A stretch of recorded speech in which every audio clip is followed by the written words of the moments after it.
From the screen to the ring to the pen to the king. Where's my crown? That's my bling. Always drama when I ring. Welcome to the Glenmore podcast. Today on the show we have Caleb Byrne. He is a 10th grader at Covenant. Caleb, I heard you're a very excellent language arts student. American literature. I'm very, very smart. I get that. All right, so I got a couple questions for you. We're gonna start with the first one.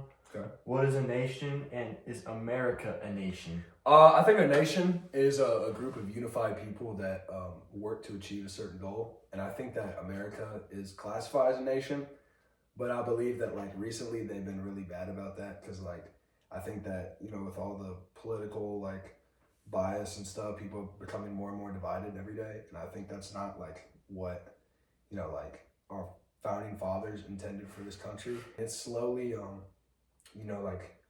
going down, and I think that it's a nation, but it's we need to get along better. But yeah, I think that overall this is a good nation. I think that we besides political stuff, compared to other countries, we're a lot more united. If you think about especially countries in the Middle East, or if you think about Asia, it's they don't have any religious freedom, they don't have any freedom of speech, they can't really do anything that just makes people less united and stuff like that. And that's why I think America's great, because you can express what you believe, and you can find people that agree with you, and you can have friendly discussions about people that disagree with you, and I think that's great. Very impressive analyzation there. Mm-hmm. Speaking of analyzation, what does it mean to analyze literature? That was good. That was cool. Analyzing literature, I mean, it's I think analyzing literature is looking and taking a deeper dive of what is written down in a book or a text or something like that. It's something I like to do in the Bible a lot. I'll read through my Bible a lot, and I'll annotate it a little bit, just so I get a better understanding what it means. But you can't just really read a book. I mean, you can if you're doing it for fun, but if it's your profession, if you're a theologian or if you're a historian, you really got to analyze it. You really got to look and see what it means. And I think that it's looking at it from a different perspective, but it's more than that. It's maybe you can see how you can apply it to your life, especially if you're looking at the Bible, if you're looking at historical texts and documents and stuff like that. And it's just understanding it more is probably the best way of saying it. Very interesting. Which of the following do you value more highly? Freedom for individuals or security for communities, and why? Go. That is a tough question because there's so many circumstances where it could be different. I mean, for example, you can think about guns. I mean, most pro-gun people believe, people have the right to own firearms to protect themselves. And anti-gun people believe, these guns can hurt people. And I think that's a very, very, very good argument when you're talking about, just freedom of individuals, kind of in that sense. I think that it really does depend. I really don't have an answer for that, but I think that there are some circumstances where, it's obviously freedom of individuals, or, it's obviously security of families, but it can be, so different. And so, that so many different opinions on it. All right, this is another very deep question coming up. Can you think of one single thing that would solve all your problems, make you feel completely successful, and create a lifelong happiness all by itself, other than the Eagles winning the Super Bowl? Okay, so that was my second one, but my first one was obviously Jesus. I think that, Jesus is love, and, his mercy upon us, even though we don't deserve it, is enough on its own. But I mean, just knowing that he's our savior and that he really did die for us.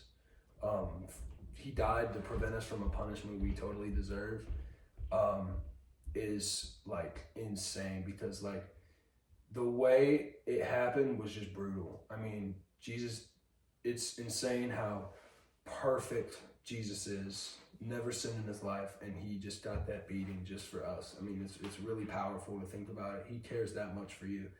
And I think just knowing that love and knowing that he cares about me so much, and knowing that I can honor him in certain ways and follow his word and stuff like that is very, very powerful. And I think that it directs me to a better lifestyle that can honor him, and it just makes me feel better. Perfect response. Can you celebrate and critique something at the same time? And make sure to explain. So I do that with two things. I do that with America, and I do that with the Eagles.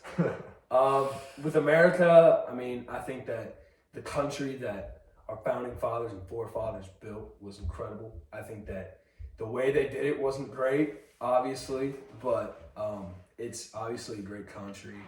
I mean, some people would disagree, but I critique it a lot, like saying like some stuff, the law, some stuff that goes down in it is bad. But it's a thing where I'll like love it or hate it, you know, it's like that. Kind of like the Eagles too, sometimes if they win, I'll be happy. If they don't win, I'll be really mad. So I do that a lot with those two things. Of course. All right, this is a long question coming up here. Okay. You have been going over the American dream a lot, and this has been kind of a main premises of Unit 1. And you read 2 books over the summer, A Raisin in the Sun and The Crucible. I was wondering, which one exemplifies the dream more? I know you did an in-class essay about it, and I'm curious to find out what you said. That's a good question. I'm glad to know that you want to know the answer Of course. to that. Yeah, Of course I do. that's great. So I said A Raisin in the Sun. I think that just like the common family in America, and just like, you know, the misconception that the American dream is money and that it's, you know, wealth. And I mean, Walter Younger obviously talks about that. And he says like money is his life. Plenty of times it seems like he wants the money more than he wants his family. It really does seem like that. And that's just like it's really cruel and it's really sad. And I think that it does a great job of going over that topic and just like redirecting it and showing that there's a better purpose for the American dream and not just money. I don't really think the Crucible, I just feel like the Crucible doesn't really go over the American dream a lot. That might just be me. I just don't feel like it covers it a lot, but I think the American dream is really shown well in A Raisin in the Sun. Amazing way to widen the basic view. With all that said and done, I'm curious to hear what you think the American dream actually is. I think the American dream is just a way of summarizing the quote unquote perfect life for an American. My opinion, it's a good family, a house with loving siblings, loving parents, stuff like that. Just good chemistry throughout the family. But as you said before, it's not just about the money. I know. That's why I said it's about the family, the connections, and money is obviously. You could talk about money being in the American dream. I mean, sure, it's fine to put it in there, but it's definitely not the main purpose. I think it's just,